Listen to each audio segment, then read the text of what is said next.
Alright, it is now. So live stream is on, guys. Just FYI.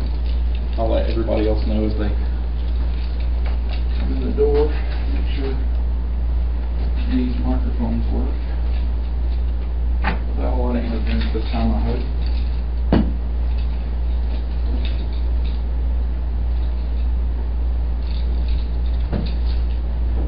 On channel 8, yeah.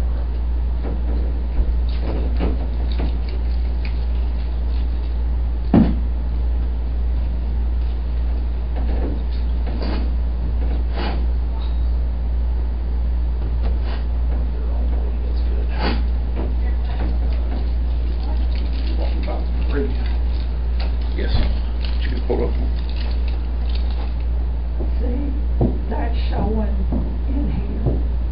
I don't know if it may be a setting with the camera or not. Okay. That's what it was talking I'll explain that to you here a little shortly when we're not on live stream. If that works for you.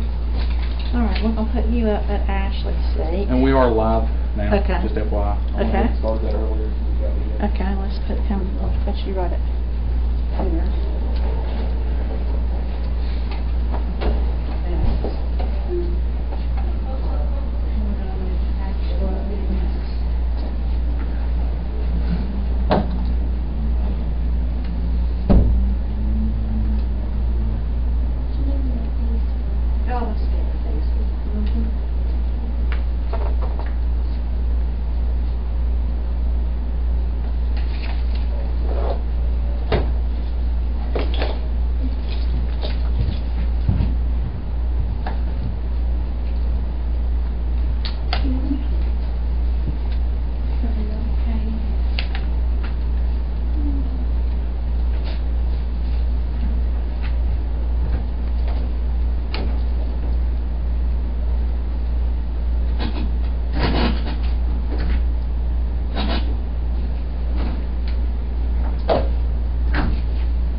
I'll get it up in just a minute. No, do I get the car that goes with it? Yeah, exactly.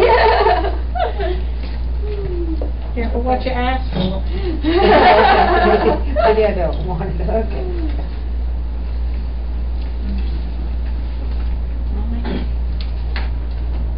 Good night. Oh, thank you. All right. You guys, sir, would you like an agenda?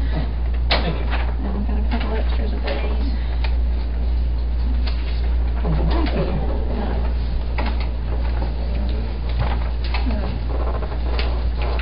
Good evening. Good evening. Would you like an agenda? Sure. Thank you so much. There's two there. Okay. Yep. We'll share. And we've got a couple extra of those. Okay. Thank you. Thank you. I'm glad you're here.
if you approve them, we'll need a resolution.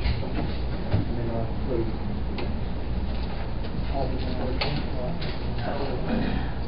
You go ahead and adopt the resolution.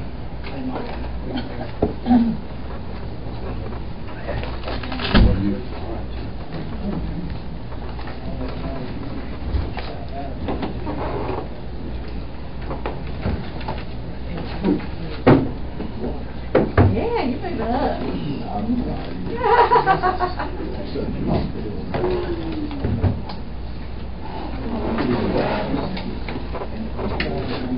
Yes, I believe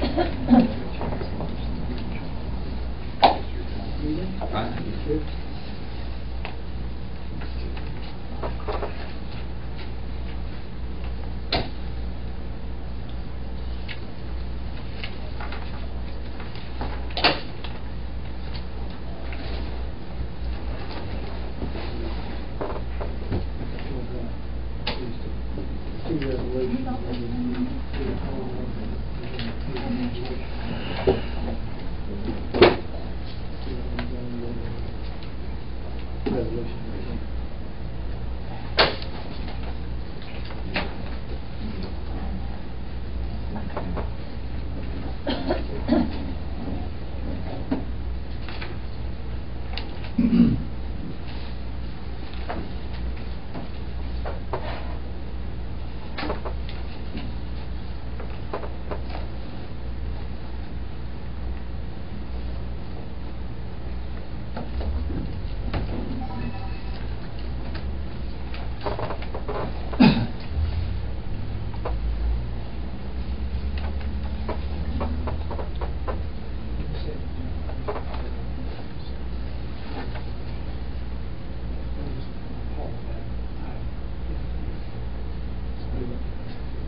Okay.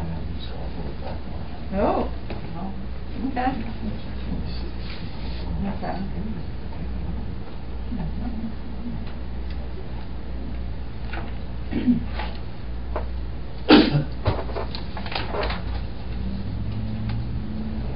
Excuse me, do you still sign up to make a comment somewhere, or is that passed? It used to be a sheet to sign up for. Sure, yes, we can just recognize you at the moment of citizen comments. Okay.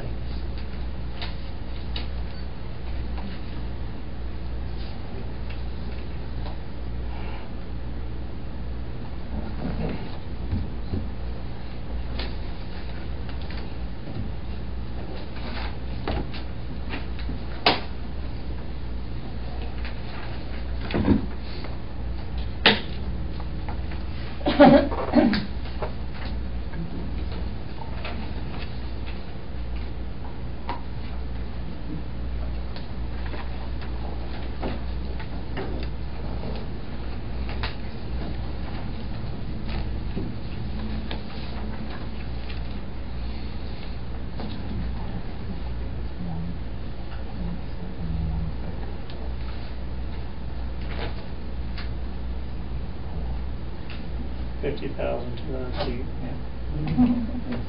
No, that is, it says, 74,487 square feet. How big of a property you say? Huh? How big acreage? 1.17. Well, it's 44,000 square feet in there. Oh, I know that, but, I was just seeing how close it was to too, so it's a no.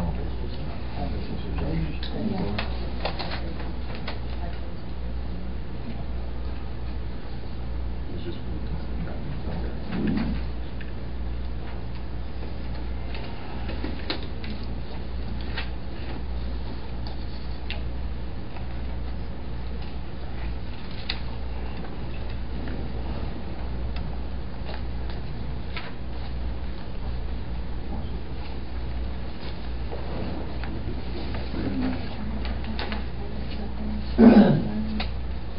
This time I will call the meeting to order.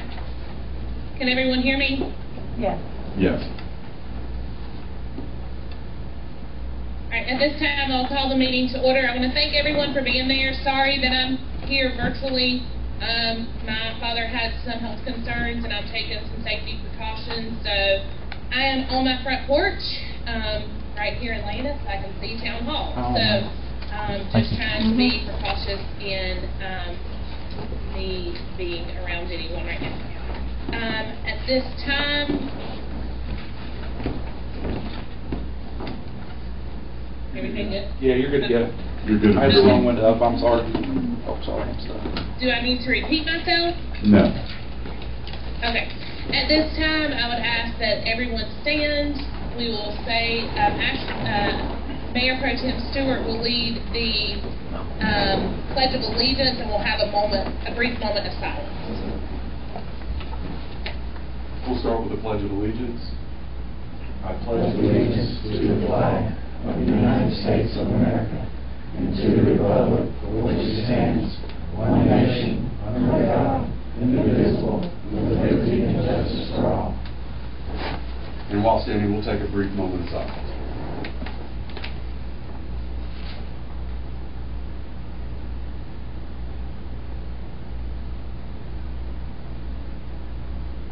Thank you.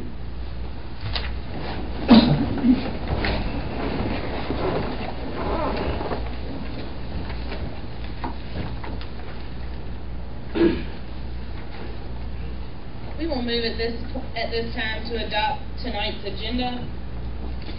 Mayor and Board, at this time I move we adopt tonight's agenda as it has been presented to us. I'll second that. Second, any discussion? Mayor, members of the board, just to call your attention, you have two agenda items, item number 9 and number 11. If you act on those, you would need to adopt a resolution. You have before you a resolution for each of those items. Thank you. Thank you. All those in favor? Aye. Motion passes. We will now move to number 6, citizens' comments. Mr. Barefoot. I believe, Madam Mayor, I believe it would be, because we have a small group, we did not require signing up. So if you would just recognize those who want to speak.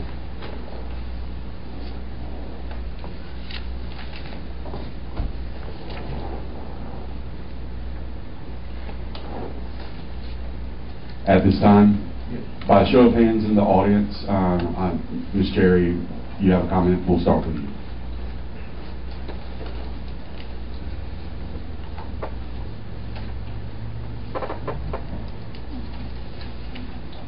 Nadine Cherry, 14 West Garden Street.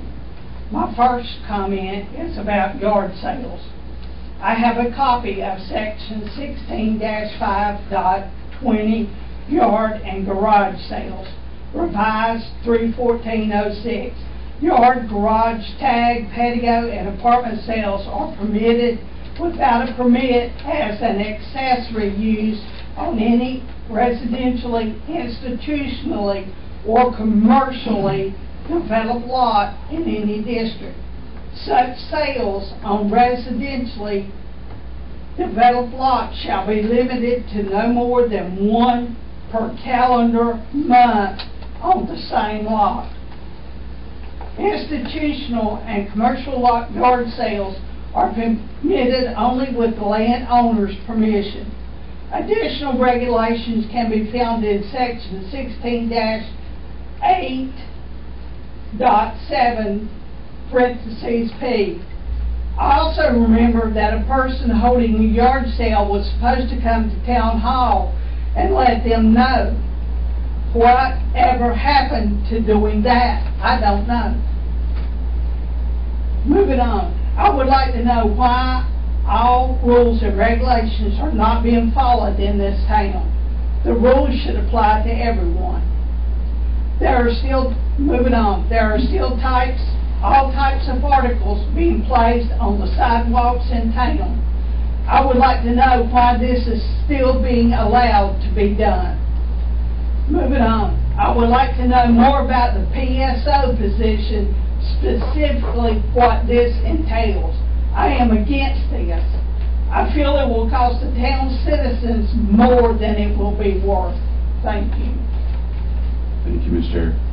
And I do have a copy of that, and it come out of the book. Thank you very much.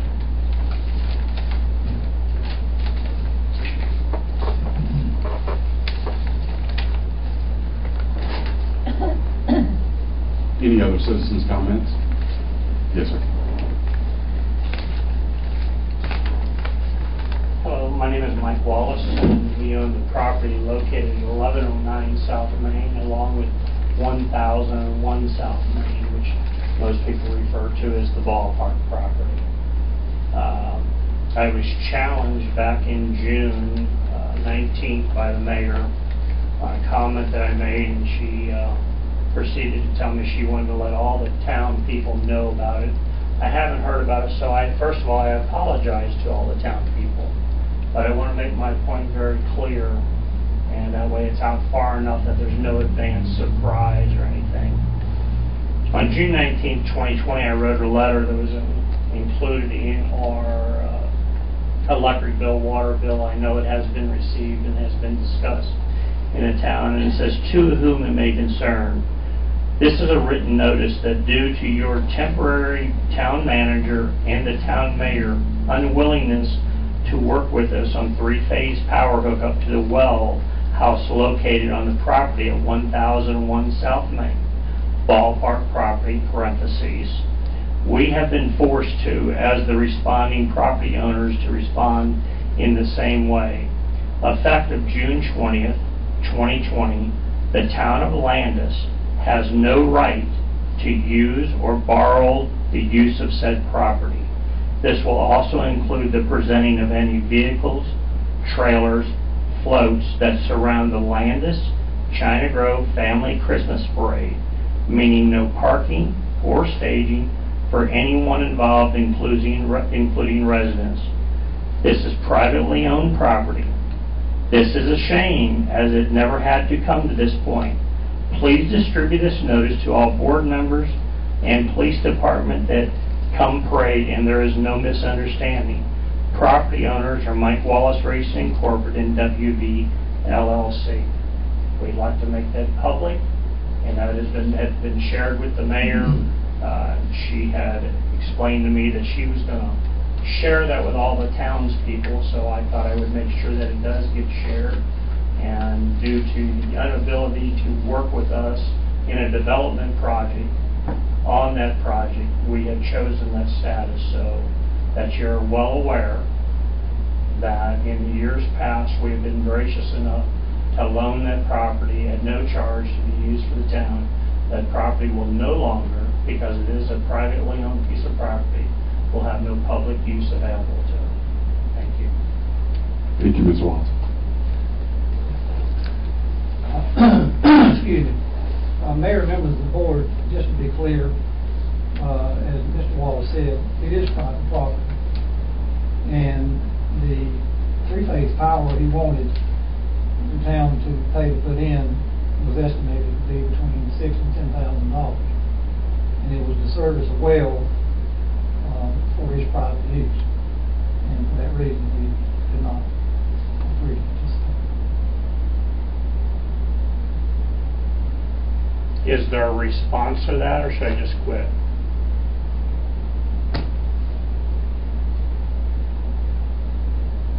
Would you like to reply any further, Mr. Wallace? I would just like to respond to his response. First of all, the notification that was given to me is, it's an act, the price varies. We have to remember, it varies from $5,000 to $10,000. I'm not sure about anyone else, but that's a very wide spread, right? 5,000 to 10,000 is a long way apart. I asked for them to come back to me with a firm number. There has been absolutely no reply, no response by the temporary town manager, nor have I ever met him, or from the mayor.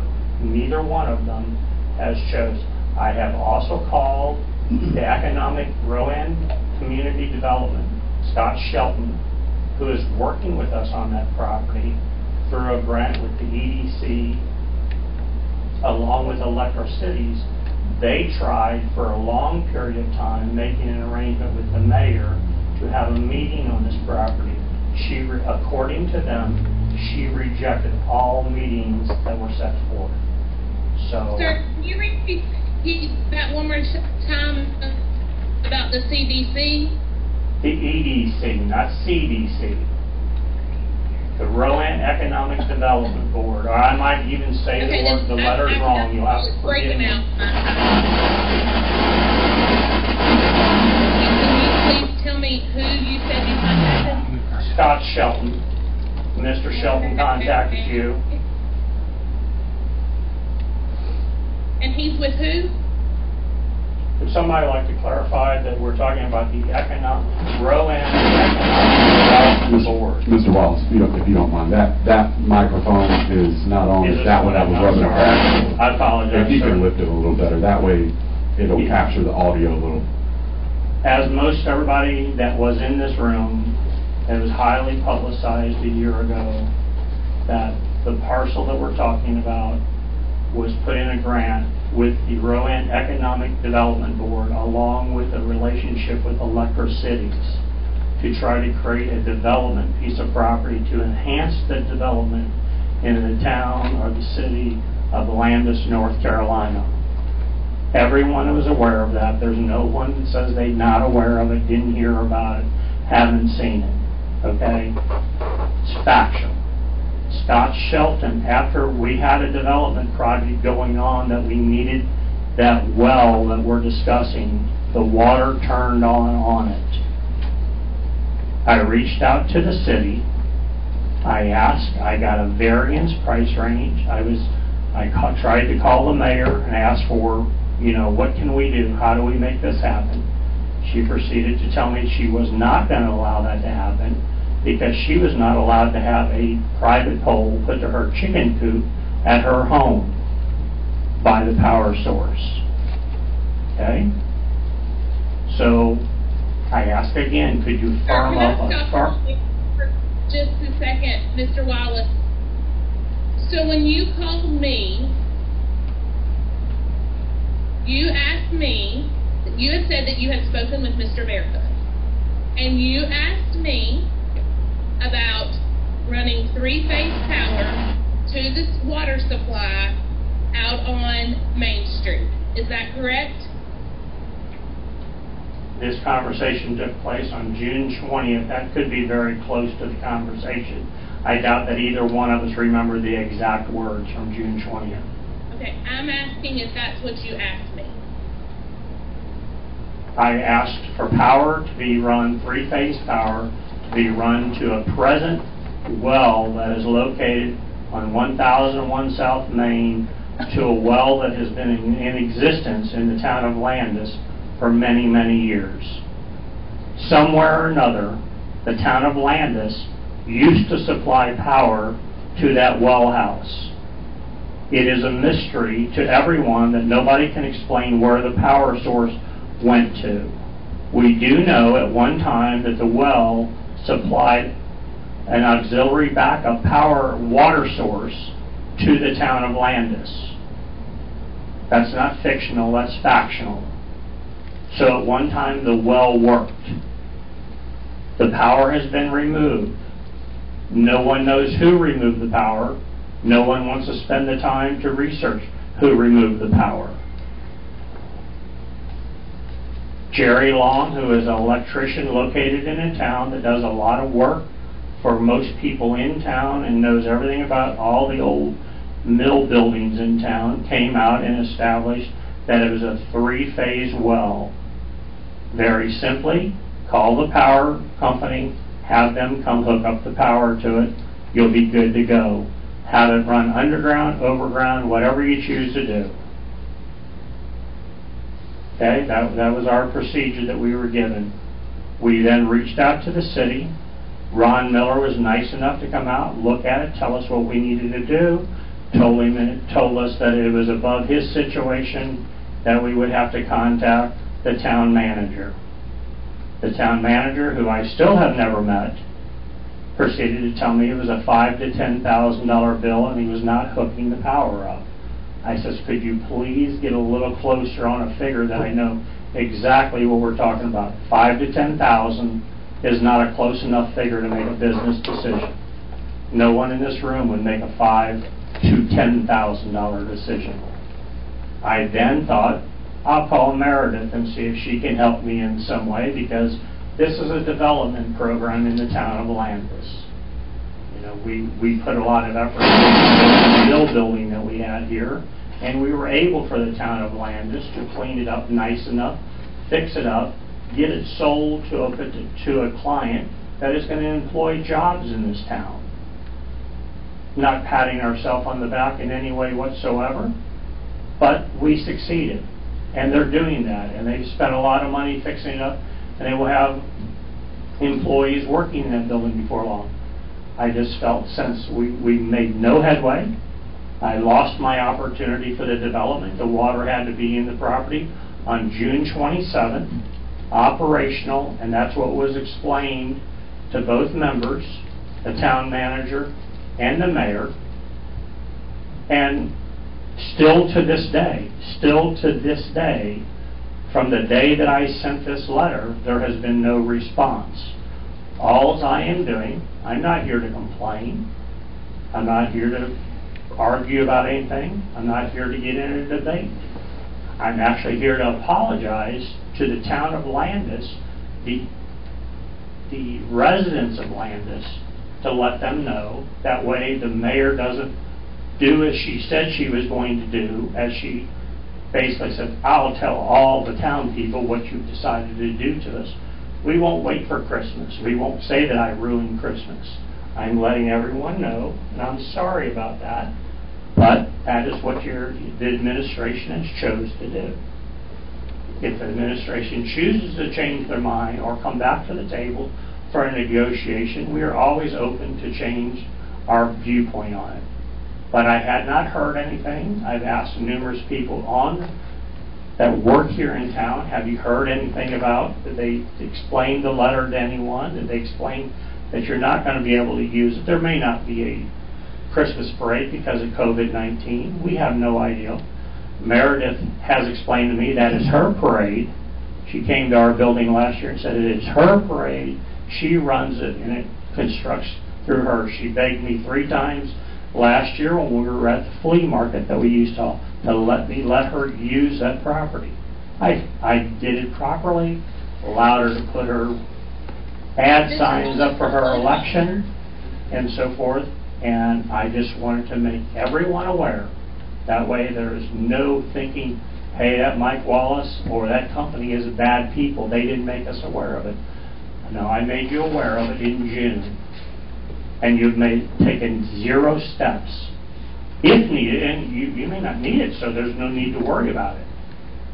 But if there was a need, you've made no steps to try to work with us in any way or correct that problem. And I just want everyone that's in this room, which is a very small attendance today, to be aware what the situation is on that property and leave it at that. Mayor, members of the board, for clarification, when I spoke to Mr. Wallace, when Mr. Wallace called me, there was no discussion about lowering the price or establishing a price. I told him that based on what the use of the project was going to be for, that we would not extend 3-phase power to it. The most recent business to come to town that got three-phase power put in was Dollar General, and they paid for it. And this was three-phase power going to a well for private use. And we treated Mr. Wallace the same as we treated Dollar General. And I don't know why he thought I was waiting for me to come back and talk to him. I thought our discussion was over and was quite clear. I believe I was waiting for him because he is supposedly the interim town manager. At I least would that's also what I was like told. to interject there and say that when I spoke to Mr. Wallace on the phone, I offered for him to come and propose it to the board and ask the board to vote on it. And he told me no, that if I did not tell him yes, then the matter was over. Meredith, Yes, sir. I would, these meetings are supposed to be kept in a very professional and civil way. And that's exactly what I'm going to do. But when you start speaking the mistruths, and let me finish, when you speak the mistruths, it will eventually bite you. I asked, there's other board members sitting in this room that are aware of our conversation, that I'd ask them if they've heard anything about the price. And Mr., is it Barefoot or Leadfoot? I don't remember. Sir? Town manager? Every single board member, after I spoke with you... Ma'am, I asked you for a price. You refused to give me a price. You told me you would introduce me to the town manager and we would have a discussion about it. You did not... Our town hall is not open for meetings, sir. All right. Thank you, sir. I think I've done enough. We can... Wait a minute. When I found out about this, I found out you'd already been told no. My theories about it didn't come into fact. You'd already been told no when I found out about it. Tony, This goes when back I for called 20 years ago when I was on board before. All kinds of things have happened, and I never knew about it until it's over with. And say, well, we felt like you'd go along with it. We felt like this is what you want to do. Well, I wasn't never asked. And I was told there was a firm figure of around $5,200. Sir, if wherever you heard that figure at, it was never relayed to me, and according to the interim town manager, which I'm assuming is this gentleman sitting here, he just used a number between $5,000 and $10,000. So that's still a far cry from $5,200. And so I came here to make sure that the letter that was sent to this town is thoroughly understood.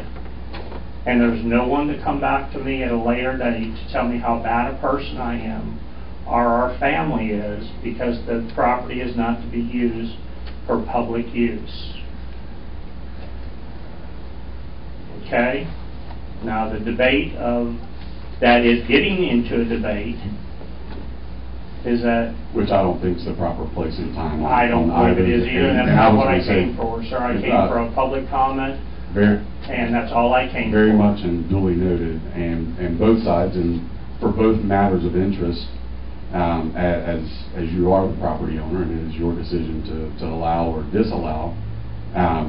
So I completely understand your comments and appreciate those comments. And I think obviously needs to be some more discussion, both internally and externally with you and with your interest of the property, at least from my standpoint as well, to uncover a solution, a final solution that hopefully could be profitable and an efficient and productive for both residents, town, anyone that wants economic development, wants growth and progression, to be at a better place from where we are today to in the future, right? So I completely understand many of the points that you were talking about. However, I think from the comments spoken from the alderman and the interim town manager, I think there is additional conversation that we can all have to move this to a place, conversation to a place, not that of a debate of he said, she said. I agree with you 100%, sir, and that's So I look all I forward, was I trying look to be forward clear. to further conversations. And the only thing that I will re-echo one time, is not a debate, is that this property has been worked with the Rowan Economic Development Board, along with Electra Cities, to try to create it into a prosperous, developmental piece of property. Okay? They have, through their efforts, they have put architectural drawings in place, they have done ground surveys, they have done soil samples, they have done everything out of the Electra Cities fund, has nothing to do with this town. So just to let you know, there was a lot of work, and it was highly publicized. It was not a secret. Everyone knew about it. There was numerous conversations. Thank you for your time. Thank you, sir.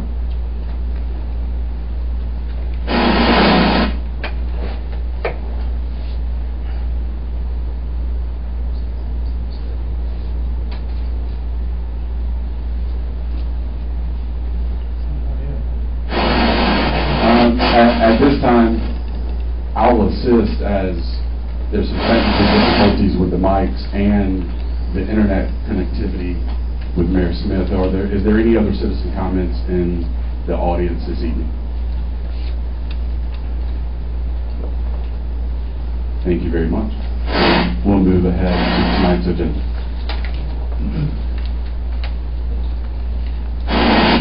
Mayor.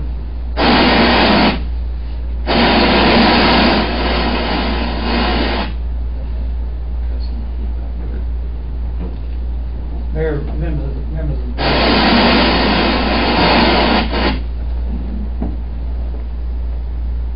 Mayor, members of the board, I'm pleased to introduce, I think most of you have met our new HR director, officer, and town clerk, Amber Levi.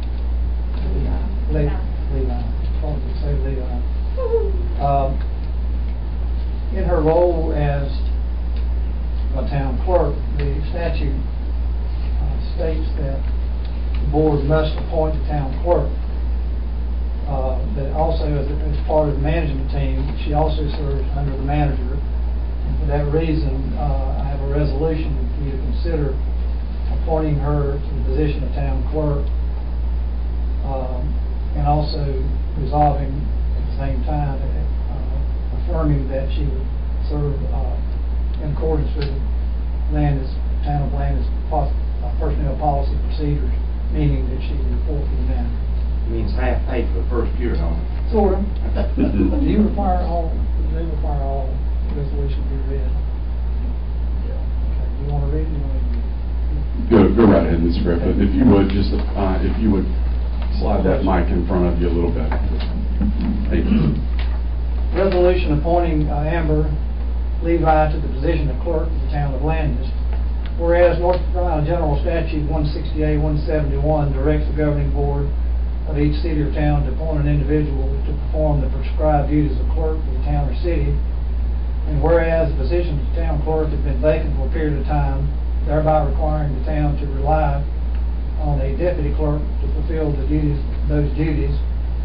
And whereas the Board of Aldermen has approved the establishment of a new position of Human Resources Officer, town clerk, to fulfill the duties of clerk. And whereas Amber Levi has been hired as a Human Resources Officer / town clerk for the town of Landis. And whereas the employee in the position is a member of the management team and thereby reports directly to the town manager, now therefore be it resolved that the Board of Aldermen for the town of Landis hereby appoints Amber Levi to the position of clerk for the town of Landis, and affirms that as a direct report to the town manager, Ms. Levi is subject to the duly adopted provisions of the town of Landis personnel policies and procedures adopted this 14th day of September 2020.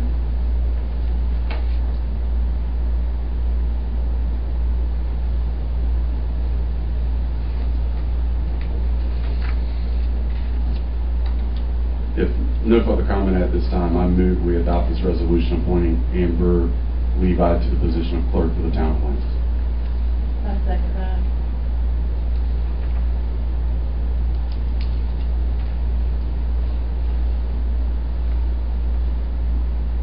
Mayor?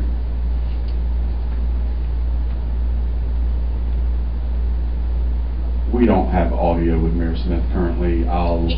Say that again. We have a motion to accept the resolution appointing Amber Levi to town clerk position, and we've got a second. I did not want to step in front of you. All in favor? Aye. It would be appropriate for her to perform the oath. Sure. You got up, you got a Bible.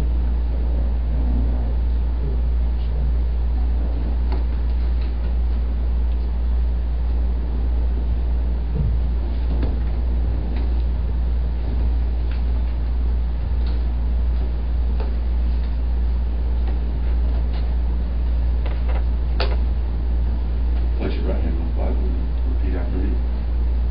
I, Amber Levi, I, Amber Levi, do solemnly and sincerely swear do solemnly and sincerely swear that I will support the Constitution and laws of the United States, that I will support the Constitution and the laws of the United States, that I will be faithful and bear true allegiance to the state of North Carolina that I will be faithful and bear true allegiance to the state of North Carolina, and to the constitutional powers and authorities which are or may be established for the government thereof, and to the constitutional powers and authorities which are or may be established for the government thereof, that I will endeavor to support, that I will endeavor to support, maintain, and defend the Constitution and laws of said state, maintain, and defend the Constitution and laws of said state, not inconsistent with the Constitution of the United States, not inconsistent with the Constitution of the United States, to the best of my knowledge and ability, to the best of my knowledge and ability, and that I will faithfully discharge the duties of my office as town clerk, so help me God. and that I will faithfully discharge the duties of my office as town clerk, so help me God.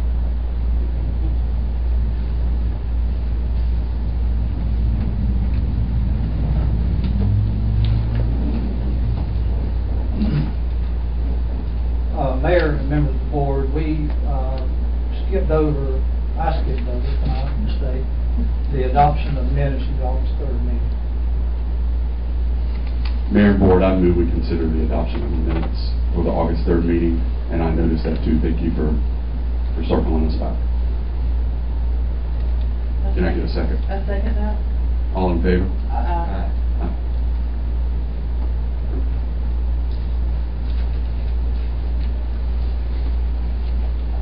Mayor, members of the board, item 5 is an offer to purchase property on Coldwater Street. This property, an offer was made previously by John Eckert. I spoke to him today. Is he in the audience? Yes. Previously, he made an offer to purchase 2 different tracts in that area, and the board had some issues or questions of concern about what was going to go on the properties, the price relative to the appraised value. So this offer is for only the lot on Coldwater. It's 1.71 acres. The property is zoned R8. It abuts an unopened street on its eastern side. It is on the south side of Coldwater. And again, the appraised value is $66,000 as calculated by the county's appraiser. His offer is $40,000. Mr. Eckert is here. You may have questions directly for him. If the board wants to proceed, just to remind you, the process would be that you would adopt a resolution agreeing to surplus the property, and it would direct the clerk to advertise for 10 days, and it explains how upset bids would occur in the process going forward. So with that, I'll let you consider the matter, and again, Mr. Eckert is here.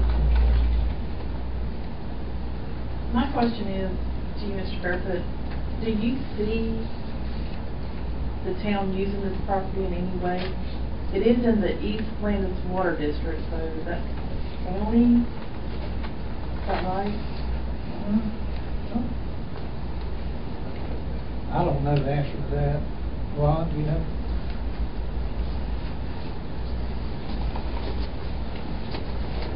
Katie, can you repeat the question before Ron speaks? To see that if the property is in the East Landis Water District, and I'm trying to figure out if the town would have any use for this land, because it is in the county. I'm thinking that it's in the county. Okay. I'm real sure that it may be in the county. Some of that East Water District is in the city limits up to Main Street, but not all of it.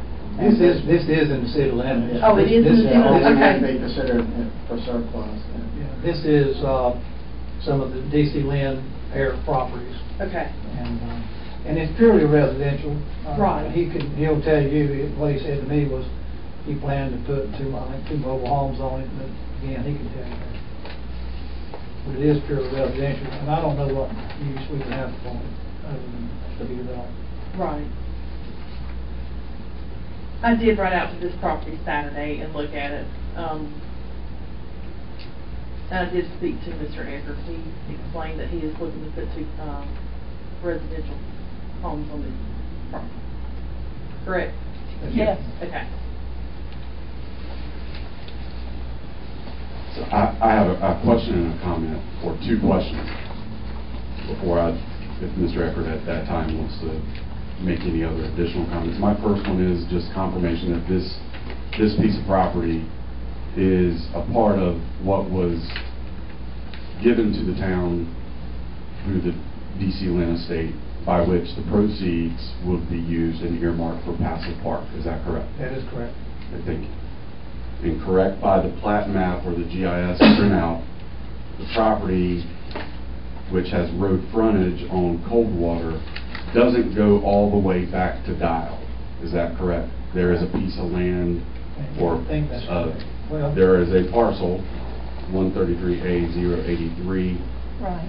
which is probably what you look at across your street as your neighbors, right? Yes. Eckert's? Yes. Okay, thank you very much. Yeah, I for think clarifying. actually Gene Long owns that. Okay, thank you.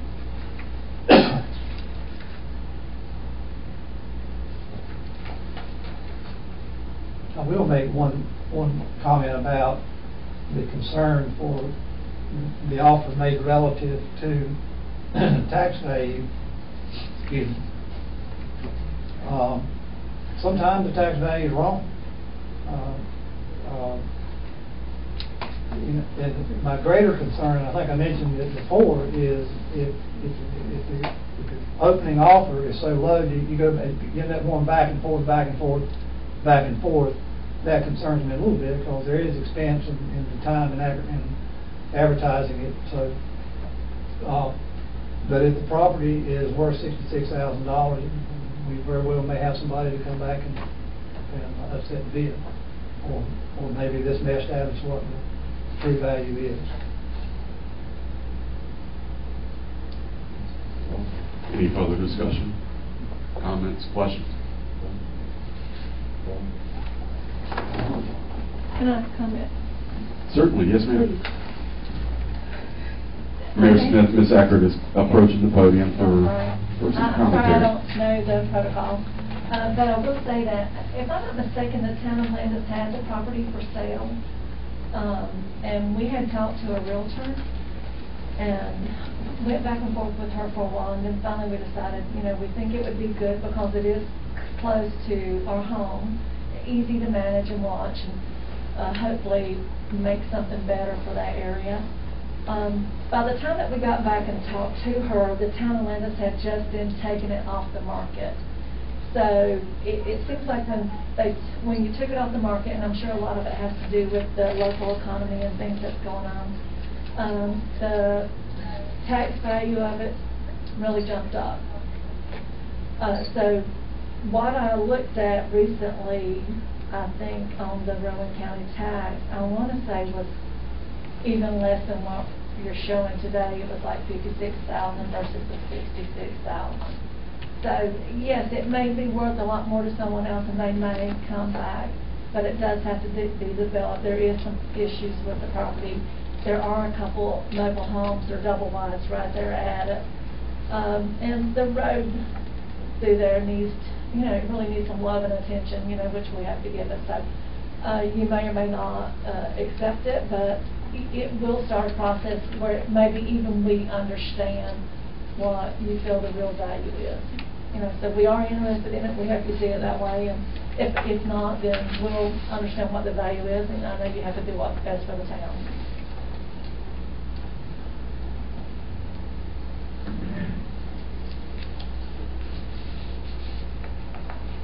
Thank you very much, Ms. Eckert. Mary Smith, Mr. Bearfoot, any other board members? I don't have any questions. I say go with it, see if this, like you saw, if there's upset bids, but if not, then don't have it. Is that the process? Is that the process? Yes. I got one question, Mr. Barefoot. If the property is purchased by Mr. Eckert, the initial monies will be used for Bassett Parks. Then what happens with the tax money from that point forward? Tax money, I'm assuming he's gonna put a water meter in, power meter, you are gonna put. Yeah, No. yeah. So that means, that'll be money that the town's gonna get from it. General fund. Is that'll just be just normal general money, right? That's correct. Only Just the initial sale, only purchase. the sale goes to the Bassett Park. Mayor and board, at this time, if there's no further discussion,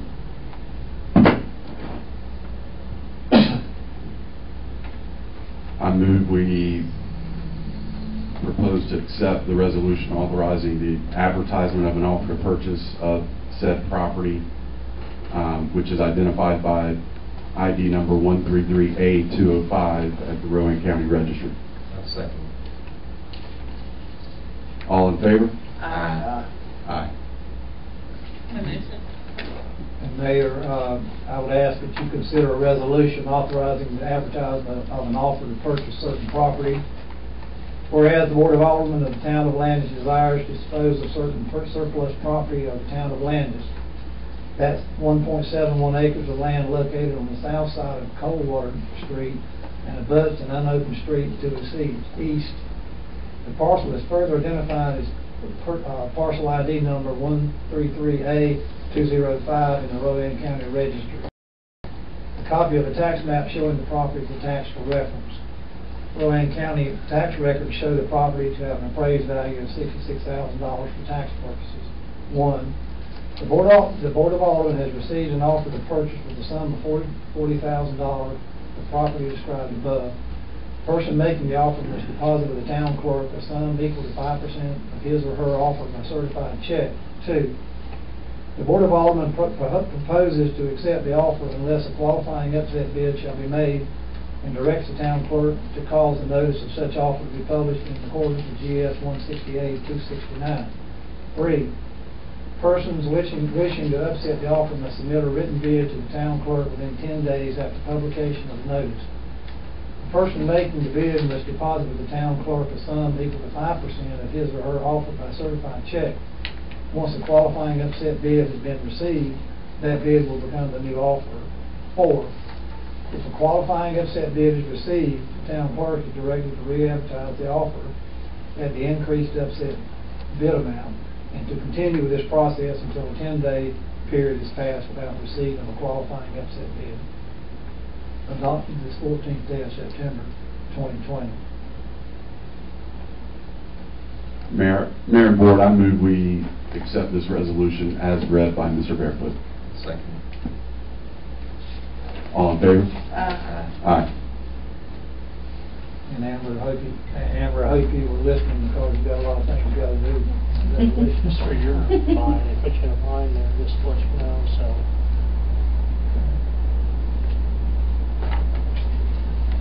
Is it open for a question on that particular parcel? Not at this time. Okay, I had held my hand out. I would like to, I don't even know the folks, but it'd be nice to see them get the property, but you have not put a standard upset bid limit on that property of 5 or 10% greater than their bid. That's what the standard Rowan County statement is. So you just said anything greater than. The general statute of North Carolina General Statute 168-239, Mr. Wallace, and I apologize, I did see your hand, but in proper decorum of procedure of the meeting is why I did not allow that interruption. However, as dictated in the resolution that was just read, that,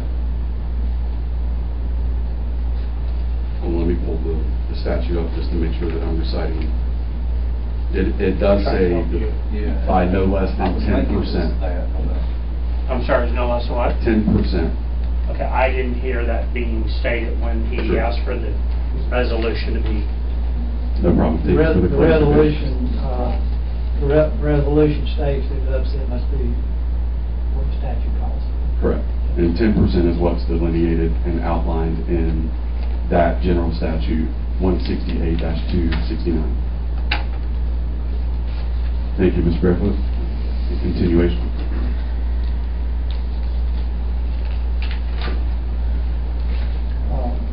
Mayor, members of the board, item 10 is consideration of an offer to purchase a lot in the corner of South Valley and West Landis. This matter is a little bit different. I don't come prepared to, if you offer to sell it, I don't come prepared with a resolution because there are some concerns that the board is aware of. This lot is adjacent to some property New Life Developers has built homes on. The lot is at the corner of West Ryder and Valley. It is a low lot. Rather than reading the memorandum, if you look at the map on the second page, you'll see that there are some restrictions on the lot. Originally, the developer was going to build 2 houses on it, but you have 2 major catch basins. You have 2 storm drains that come together on the property. And so he had, when we reported on the last meeting, he went back to work and had someone draw the drawing that you see before you, showing only 1 house with storm drains directly behind it, crossing over to West Ryder Avenue, and then along the side of the house, very close to the house, parallel to West Ryder. And in talking to staff, we have some major concerns for, what can happen if you have problems with the storm drain. And as I indicated in the memorandum, the property which was originally obtained from Dominion Yarn, 1990,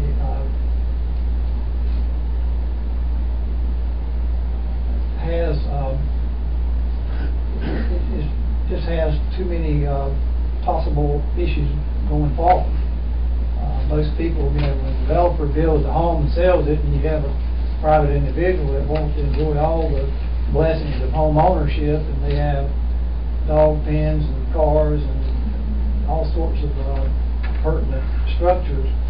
We've got 2 storm drains under the ground adjacent to it, and we're concerned about what might happen down the road, and really question whether do we even want to sell it. I'd be glad to answer any questions you may have. I don't have a question, but I do have a comment for the board. I did go out there Saturday, look at the property. I talked to the property owner that beside it on South Valley, Mr. Eagle, and he was telling me that he has to have flood insurance.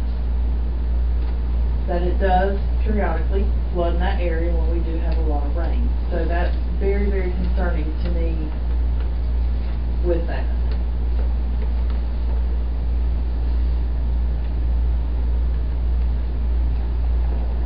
And from the developer or general contractor that's building this, the layout of the footprint of the foundation, there's not much on the right-hand corner that's facing Ryder. It literally butts right up or appears to butt right up to the stormwater easement. Is that correct? That's correct. I think from the staff's perspective, as much as we would like to encourage development,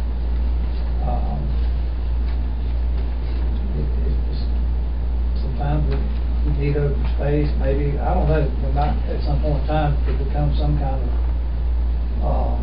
maybe some kind of outside use for it. But if we decide not to accept an offer on it, and if we would maintain it, but we would maintain it without any obstruction, we have a problem with flooding. It's just going to come back in the drain and go away. It's not going to damage anything.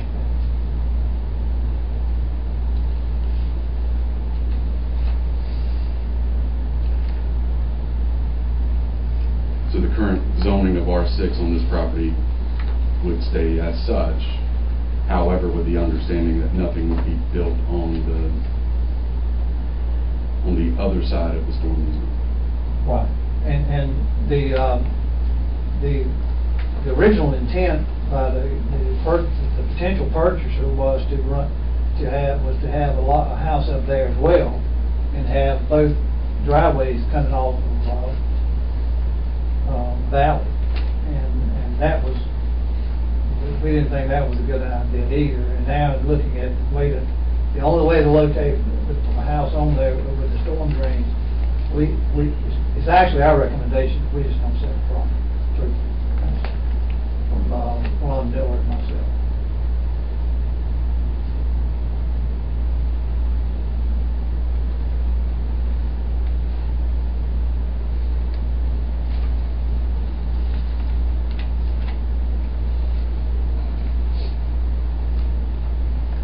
Mayor? Any other board members? Questions or comments? I have no questions. Don't sell it. They're recommending don't sell it, don't sell it. More problems with drainage. It's fine to do it with a consensus if that's. We got to fix a lot of this ditch, his pipe's caving in. But as you preface in your explanation, this was just for board review and commentary, not for, the offer is not being formally presented, is that correct? Okay, I think we can move forward at this time.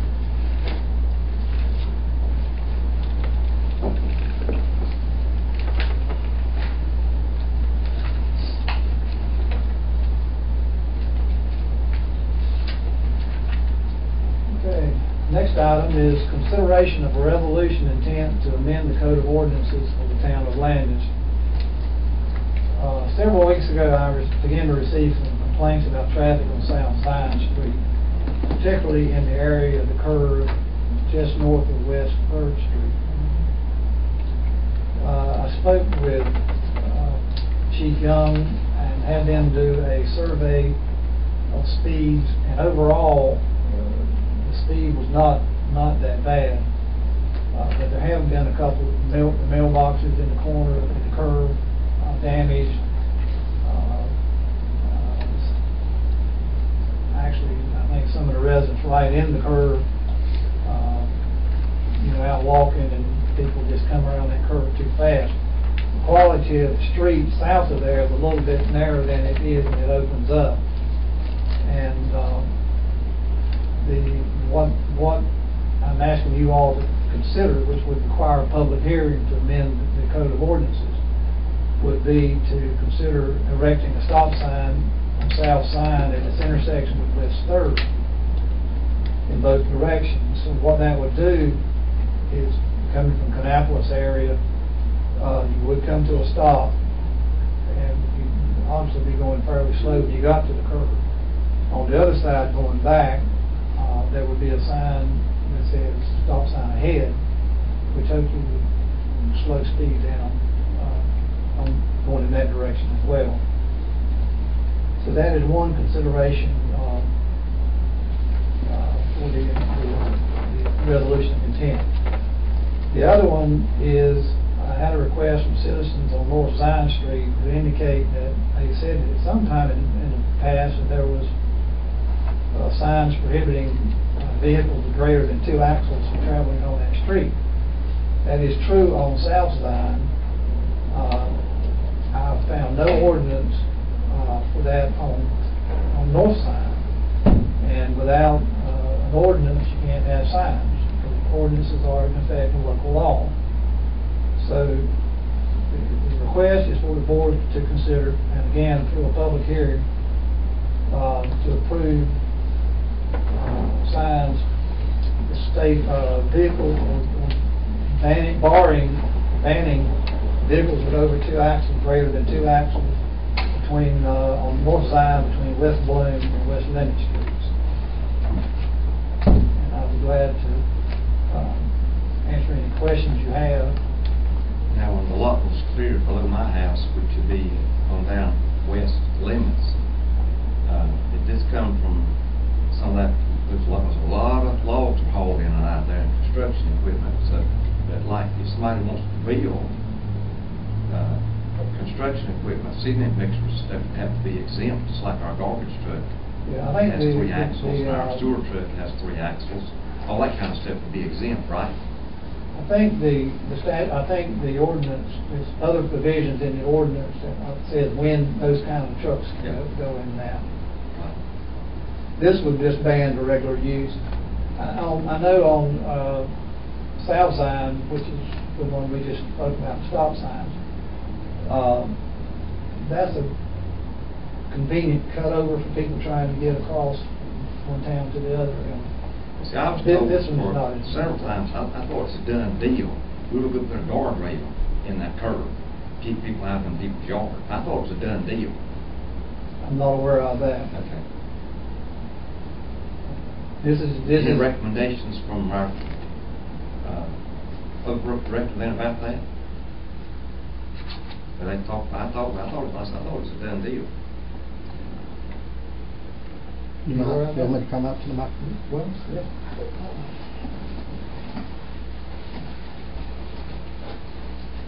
And Mr. Courier, just so I'm following as well, you thought it was a done deal as there already being an active code of ordinance voted on by a previous board, and it's just not been implemented. Is that what you're saying? Yeah. Well, I don't know if it's ever voted on. I just thought we'll do it. Okay. I thought something like that. I don't know what the board had voted on or not. This is public safety interest. I didn't know whether the town could go ahead and do it or not. Understood. I didn't know. Mr. Porter, I'm not sure I understand your question. I think you're still talking about maybe South Side, that sharp curve. Yes, sir. Since I've been here, no one's ever directed me to get a quote or price or anything for any guardrail anywhere. There's been people going too fast now that caused some bad wrecks. Mr. Chris Talbot got killed. I do know of, since I have been director there, at least 2 wrecks have happened there. One actually took out the pole in that curve when I first came here. That's open for discussion then. Do we feel like there ought to be a guardrail there to keep people out of those people's yards when they go down there too fast? What department in our town recommends things like that? Would he get the police to look at it, or do they care about it? Do they have a concern about it? I think just one comment on that. I have talked to the gentleman who lives in the curve a couple of times, and I don't know. Well, I didn't know anything about the possibility of a guardrail. It may be that they didn't want that in their yard. And if a stop sign will slow it down enough to accomplish the goal, that might be more. I haven't talked to him, but I was told people prior to him didn't want it. I was told he wanted it, but I didn't talk to him. I didn't talk. I didn't know there was any discussion about it. I would have asked him that question. But I do know that he was grateful that I indicated to him that we would pursue trying to fix that issue.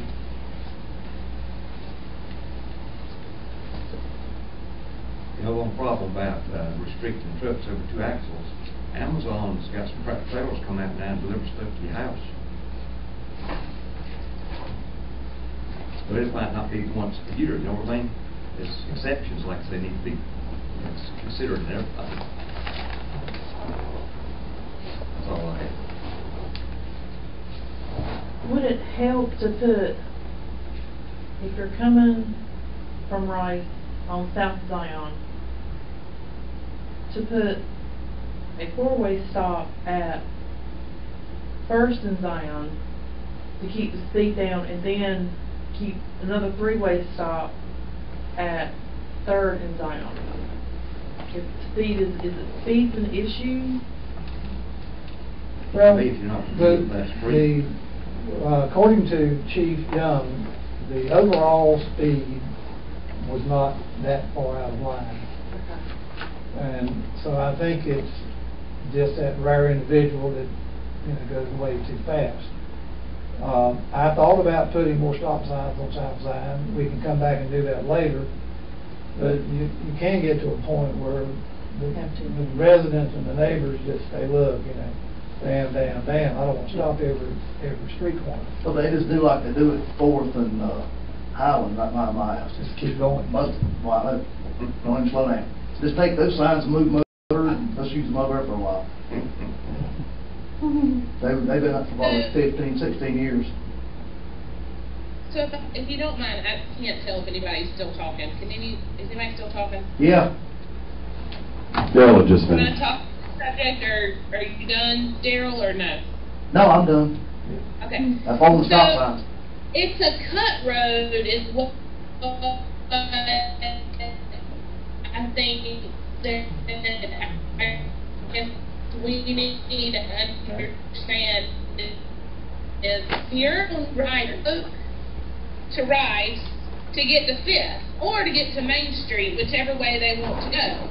And it's a complete speedway track as far as it cuts out the main 3 stoplights. So you're getting the one at Ryder and Main, you're getting Rice and Zion, and you're getting Rice and Main. And so a lot of that traffic is coming from Kannapolis as well, coming back to Landis, where they come line down Zion to come down Hope to go down Mariah. So it's just a constant battle. I'm sure the drums can attest. They walk a lot and see the traffic right here in that area. But I do think that we should consider after. We lost you when you said, I do consider. Start over with I consider. I'm sorry? Start over where you said I consider. You said, I do think we should consider, and we lost you after that. Consider. Oh, okay, sorry. I do think that we upsides for sure. We lost you Is there again. any more discussion on that? We lost you again. You cannot look away from that microphone. Try it again. I said that I do think that we should consider the stop sign. Okay. Well, one I thing. do think that we should consider the stop sign. I do think, it's a step, and if we have to, we can come back and do another street. However, as outlined in this point of discussion, this resolution would then allow the public hearing to happen as it relates to these two issues, correct? Both North and South Zion? It would schedule the public hearing for the October meeting for both of these. There's two different ordinances under consideration. Mayor and Board, I move we accept this resolution of intent to amend the Code of Ordinances for the town of Landis. I second. You said we got to read them all. And I'll go ahead and recite the resolution. Whereas the Board of Aldermen for the town of Landis wishes to consider amending various provisions of Title VII, Traffic Code of the Code of Ordinances for the town of Landis, North Carolina, and whereas North Carolina General Statute 160A-102 requires governing boards to adopt a resolution of intent describing the proposed changes to be considered and calls for a public hearing to be scheduled for the purpose of soliciting public input on the proposed amendments. Now, therefore, be it resolved that the Board of Aldermen for the town of Landis hereby directs the town manager to publish notice of a public hearing to be held during the regular scheduled board meeting beginning at 7 p.m. on October 5th, 2020, in the Town of Landis Boardroom, 312 West Main Street, Landis, North Carolina, 28088. Said notice shall describe the proposed amendments to the Code of Ordinances as follows. Amend Chapter 71, Traffic Schedules, Schedule 1, Speed Limits, H1. It shall be unlawful for any truck or vehicles having over 2 axles to travel on the following streets or parts of the street by adding North Zion Street from West Bloom to West Limit Streets. Amend Chapter 71, Traffic Schedules, Schedule 2, Stop Signs, B, by adding 1, a stop sign on South Zion Street heading south before entering West 3rd Street. 2, a stop sign on South Zion Street heading north before entering West 3rd Street. Adopted this 13th day of September 2020.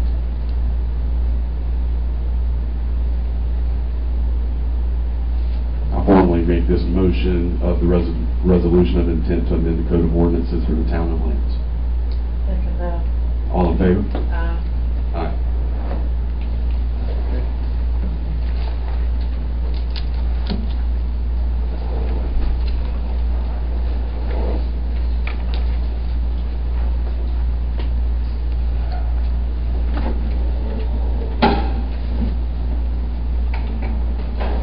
Mayor Smith, members of the Landis Board of Aldermen, please consider a budget amendment to establish budget for COVID relief funds, or CRF. As Mr. Barefoot discussed in the August meeting, we are eligible for $91,370 in CRF funds from Rowan County. I am pleased to report to you that we have submitted our plan for that funding to Rowan County. The plan overview is as follows. $79,842.12 will be expenses for disinfection of public areas and other facilities. It includes a walk-up window at Town Hall, plexiglass and glass barriers at utility transaction windows, touchless hand sanitizer dispensers throughout the town facilities, fan filtration units in areas of public access, audio and camera equipment for the fire department bay, and touchless sinks at the park and pool. $8,668.44 for payroll expenses incurred due to COVID payment plans, $2,859.44 emergency paid sick leave for employees required to quarantine due to COVID. It is our understanding that this is a working document and numbers can be changed throughout the process between categories. Since originally submitting our plan, we have spent more hours than anticipated on managing COVID payment plans. As we move through the process, we will amend the plan as necessary to ensure that all office time related to COVID and emergency paid sick leave are covered. Please consider the approval of the attached budget amendment to establish a budget for COVID relief funds to be received and then expensed in the amount of $91,370. Basically, that's setting up 2 new account numbers, one for the revenue coming in and one for the expenses going out.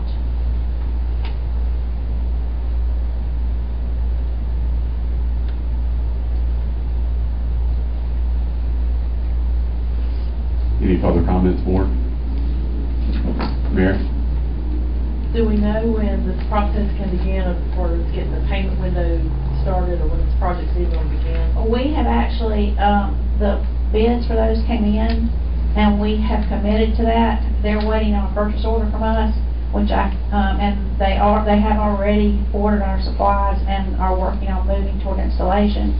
But I cannot issue a purchase order until after I have a budget amendment to approve the funding. Okay. So that we are in process. We have to have the work completed and paid for by the end of December. So hopefully sooner rather than later. Right. We have been told by the construction company that will not be a problem. Okay. Did they give you a time frame on how long it would take to complete the project? No. Fairly quickly, once they get the material get in. Okay. And can schedule it. They're doing this in a lot of different places. Okay, good deal.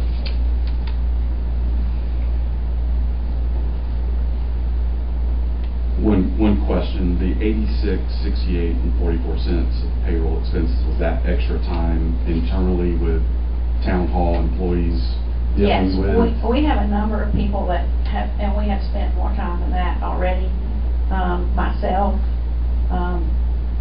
Janine, Debbie, Libby, and even Amber and Pam, while I was on vacation, spent, 1 to 2 weeks looking with all of those people, dealing with payment plans that went out to our citizens who need to be part of that program for expenses that were incurred for utilities during the COVID timeframe that the governor requires that we offer those plans.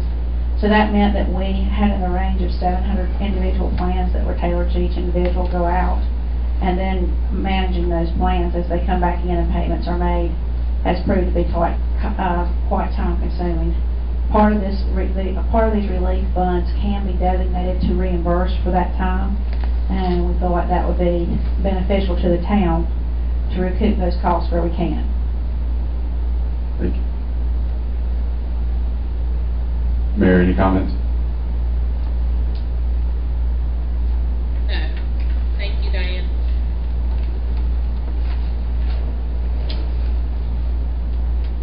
Mayor and Board, if there's no other further comments, I move we consider the budget amendment to establish budget for the COVID relief funds. I second that. All in favor? Aye. Aye. Mayor Smith and members of the Landis Board of Aldermen would like to offer to you tonight some financial reporting for the year end. I know it's been a long meeting, but I think this is important, and I will make it as brief as possible, but wanted to spend a little bit of time looking at where we ended the year and then where we'll be moving in the new year. I talked with you several months before the end of the fiscal year, which was June 30th, about where I thought we would end up in each of our funds. This tells you exactly where we ended up. It provides you with a revenue and expenditure report for your general fund. It shows you a little bit different report for your enterprise funds, and shows you basically the net impact to your reserves there.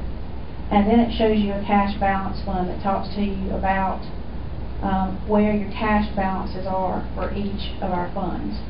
So we'll take just a few minutes and look at this in a little bit more detail. General fund revenues ended the year at 89% of budget, while expenditures were at 85%.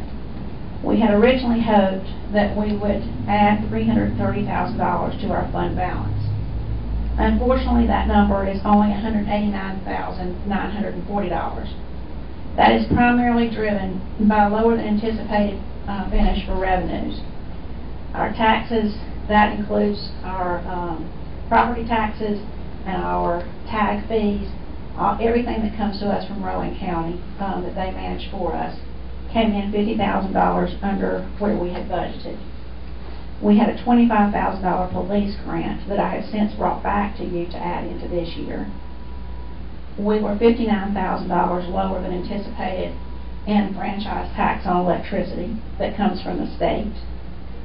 $20,000 less than we anticipated in pool revenues, primarily because we opened the pool later than we anticipated, and $12,000 less than we anticipated in ABC revenue.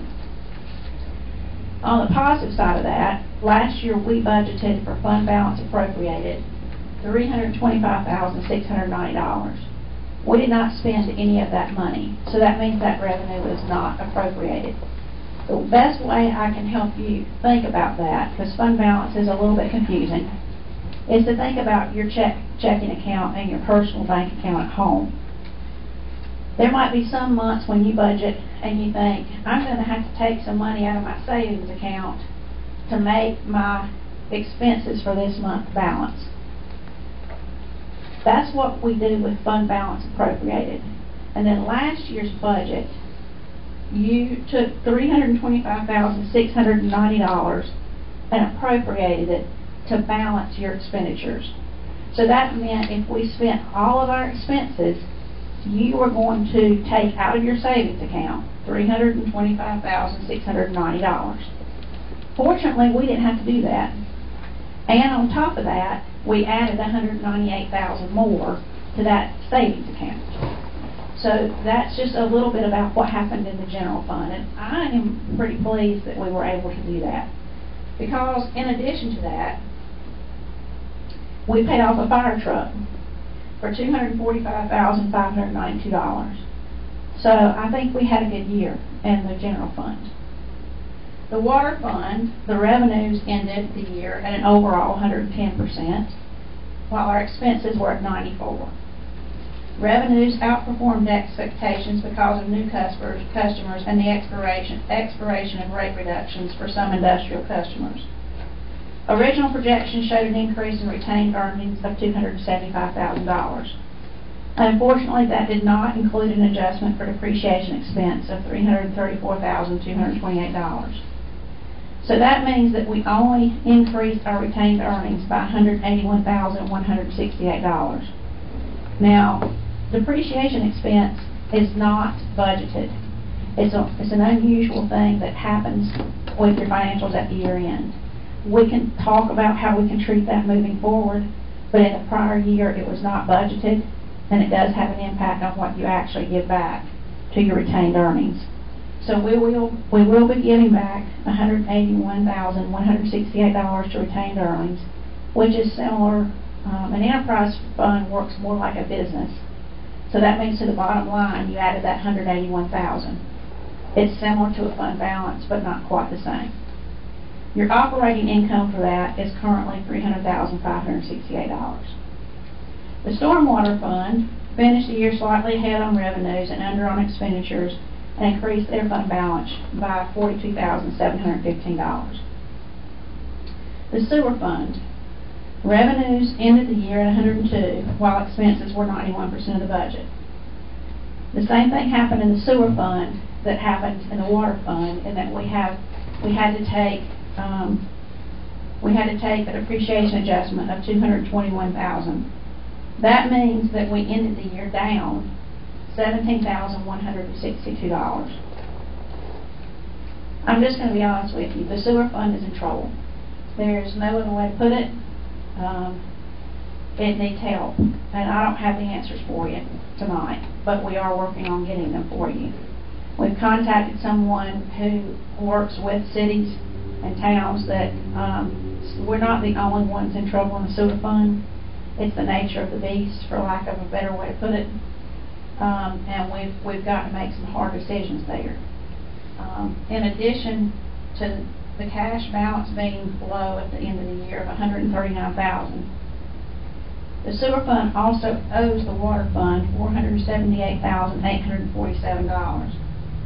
This debt was incurred several administrations ago and reported in a creative way in your audit. We're going to have to develop a repayment plan to pay that money back to the water fund. So over the next coming months, I'd like to spend a little bit of time trying to figure out how to get us out of the mess we're in with the sewer fund and bring those options to you on what we can do to move forward in a positive direction for the sewer fund. It's going to be an uphill battle, but we will find a solution. On the better news, the electric fund ended strong. Revenues ended the year at 102, while expenses were at 93%. Originally, retained earnings were projected to increase by $600,000. We exceeded that by $80,310 and increased retained earnings by $680,310. We paid off the AMI meters, that debt of $219,000. We paid off leases for the small bucket truck and the chipper truck. We received, that totaled about $76,000. We received a rebate from electricities of $709,801, of which $650 was transferred to the general fund. Overall, the town's financial position is much stronger at the beginning of the fiscal year 2021. Even though the results were less than projected, many positive outcomes were achieved this past year.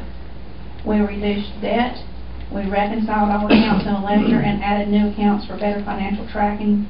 We produced monthly financials for the board, eliminated late fee payments and debt and payables, established consistent billing schedules for utilities, brought accounting in-house, established weekly accounts payable runs for timely payments, updated codes in the utility billing system to correct posting to the ledger.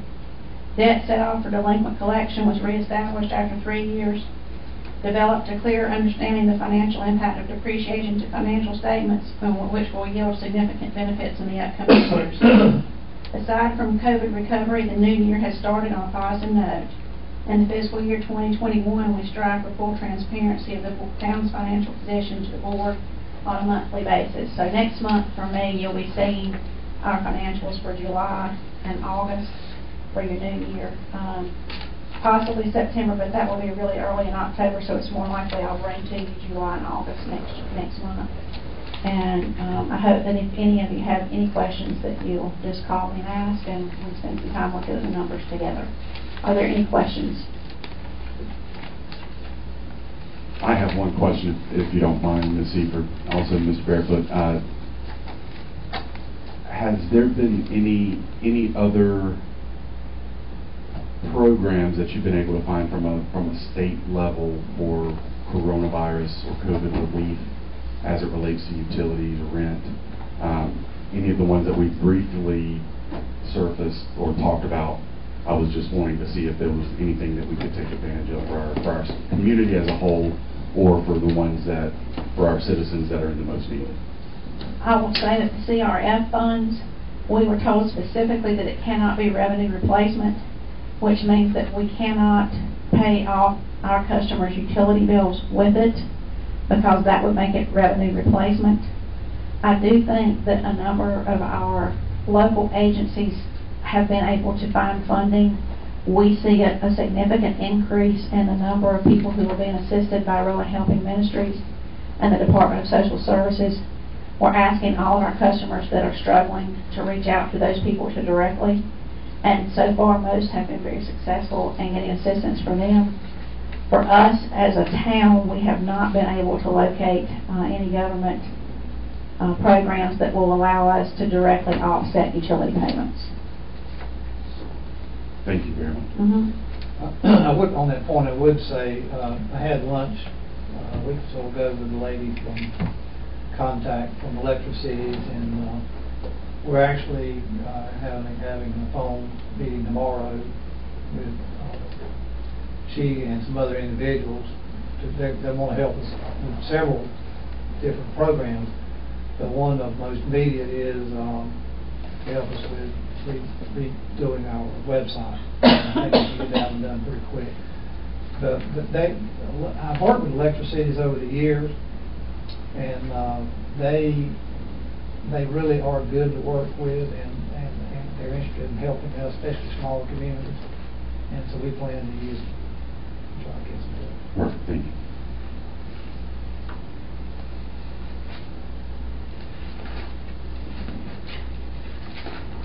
Ready?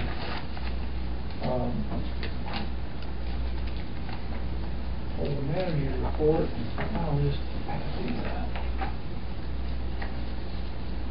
I haven't been thrilled with the letterhead. Every time I do the letterhead, there's a wing on the side, the clock on the side, overlap, can't do anything. And so I tasked, I didn't do it, on the mirror, who gave you the assignment? Diane? Anyhow, she came up with one, I think more traditional. It just allows for any array of different types of documents to look good. We can change it. Important things are there. It has all your names on top. And, so just take a look at it, and we'll try to improve upon it.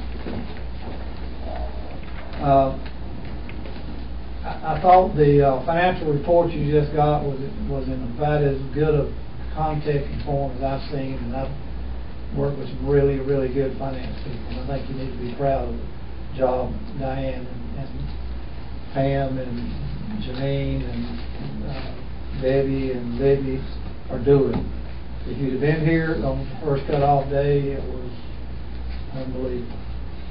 It really was unbelievable. But we got through it, and we really tried to help, as Diane mentioned, citizens to get them where they can get some help and structure everything so that they can get through this COVID time.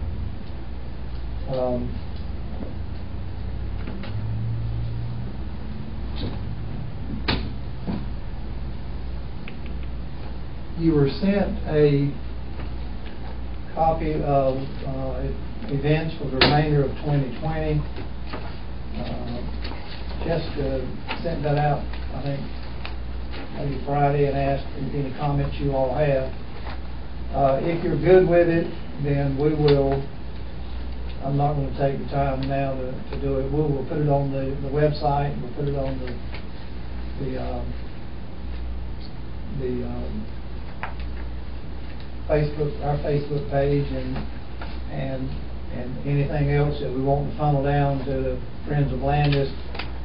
You will never see me comment on a website. Might put it out there and let somebody else do it. I'm just not going to get out there and get on in that kind of a discussion with anybody. Just briefly, I do want to make one comment. Mr. Wallace went to EDC, county EDC, and that is the perfect place to go. That is what I've been in this for I'm in my 46th year, and economic development typically works through counties because it benefits the cities and the towns, and always benefits the county. And so they have been the primary conduit for economic development help. I don't consider extending utilities, and typically they have thresholds for what you've got to do to qualify, and it's typically jobs. And so I appreciate Mr. Wallace's comments, and I hope that if you'll continue to work with the Economic Development Commission and elected cities, and something can happen to the property he's working on. But I stand behind my decision. It was a request for utility extension, and I'm going to treat everybody the same way, fairly. That's all I have.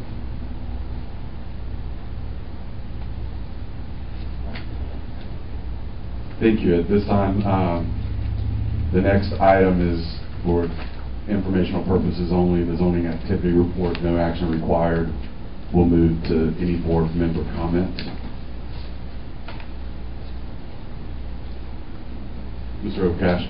Yeah, I got one comment, maybe one question for Mr. Barefoot. On the resolution of intent to amend the code of ordinances for town Landis, on the North Zion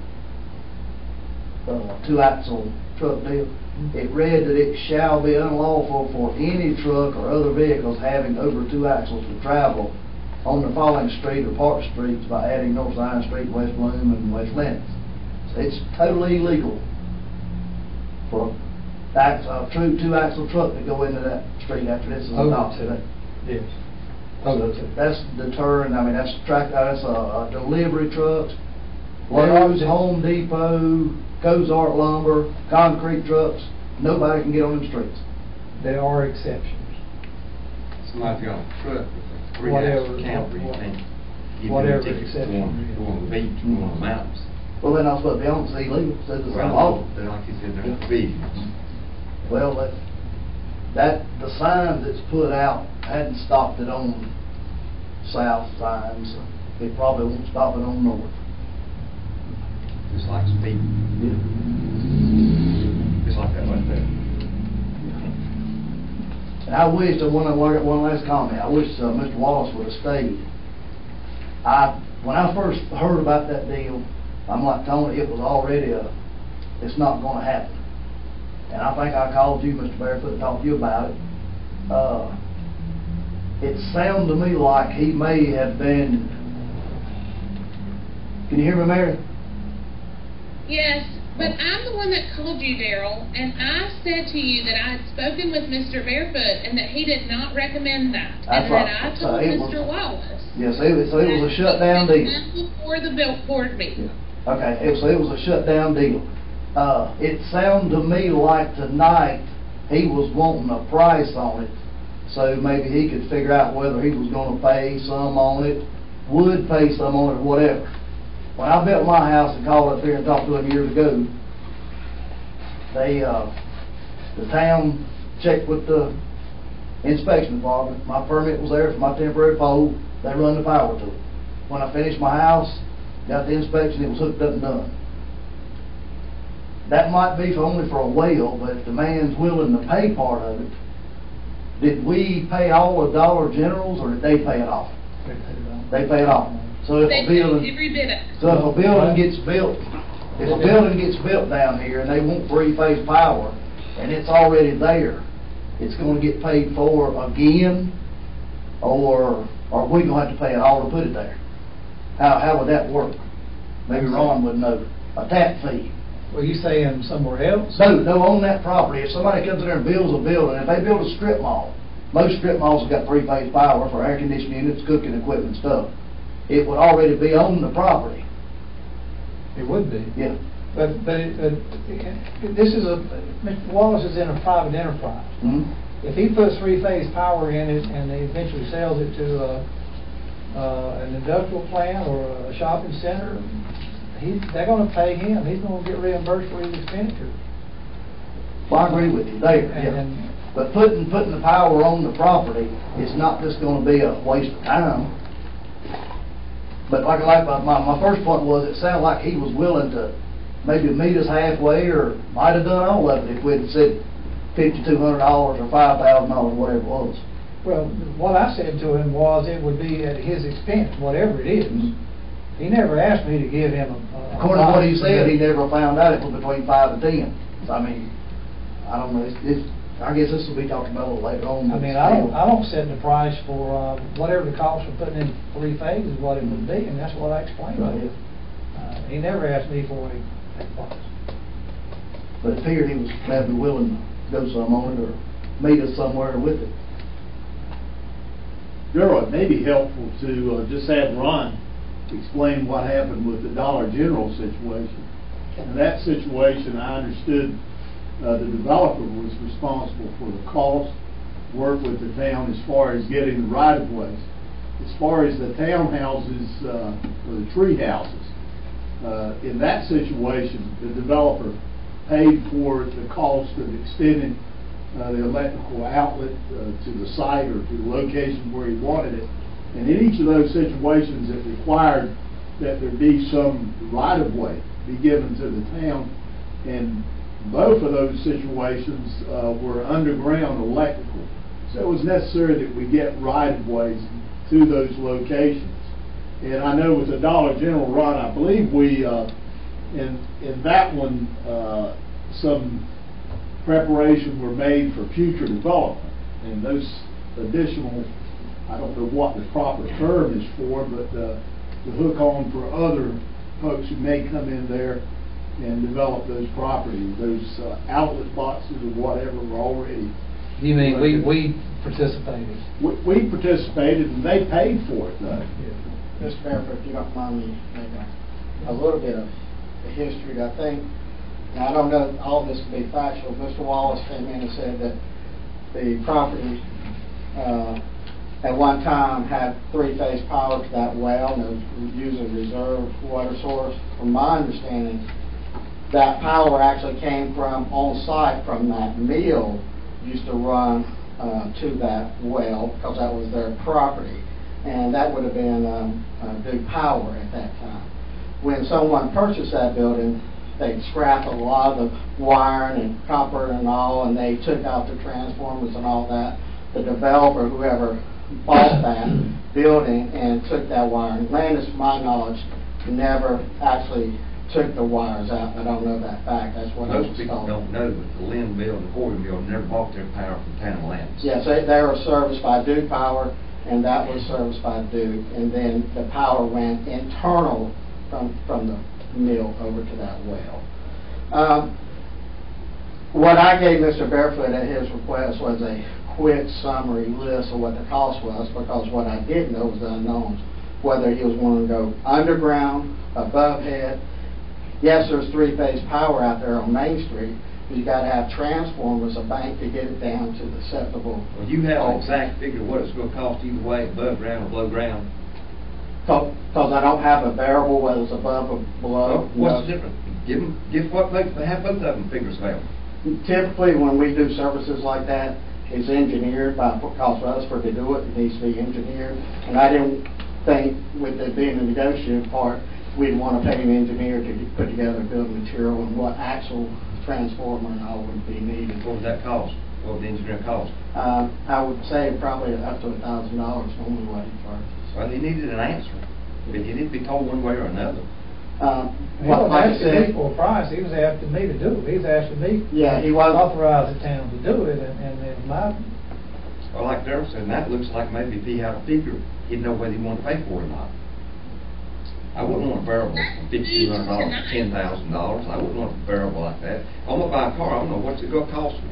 But I think the price range is going to be within that range. What we were trying to do was understand what he was wanting to do with the three-phase power. And normally, when I reached out to electric cities, they said normally you don't expend that cost to a developer just like the Dollar General. And they actually pay for all the costs of that and the right-of-way and everything to go to the Dollar General. So he could hire a private electric contractor to come in and take it from the street to his well house. He could hire an outside contractor, we wouldn't have to be involved in it. Why couldn't he do that? He couldn't hire him, we would have to hire him and he would have to pay us, I would think, for that. You think? I'd Yes, like sir. to know. Yes, sir, we would, because it's our system. The law says he couldn't hire a private electrical contractor to run the power lines to his well. No, not on the primary side, no, sir. Only on the secondary side.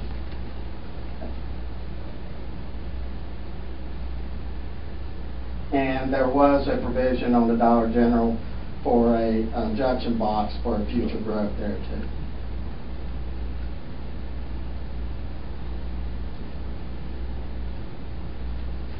That's all I have. And I'll just add on that, and I'll make my comments afterwards, and then we can proceed and let Mayor Smith finish up on the comments.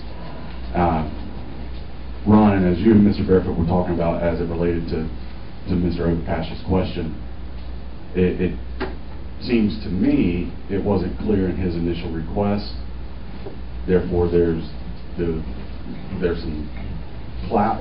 it appears cloudy as to what his initial request was to begin with. I know he's not here present now, and I can leave rooms for interpretation on that. But it's hard to give a quote if there's no finite request or subset of information that you have to have to quote it. You can't quote it blindly. There's so many variables. I need to know what the secondary voltage is going to be to that well. All I was told was to try to give a bill of material list as close as I could so that we can let him have an idea of what that price would be. And not knowing the variables, overhead, underhead, underground, wire costs more to go underground than overhead because of this insulated wire. And then you have to have a right-of-way for that. And also what size transformers. And for the town itself, for just a well, the cost of that, would you ever get the return on that investment just for a well that may not be running 24/7? I think you should probably give us the right of way since they own the land. Ron, to be clear, when you approached me, he had approached you asking for the town to either help or put three-phase power to that location. Yes, sir. And you told him it was above your pay grade. Yes, sir.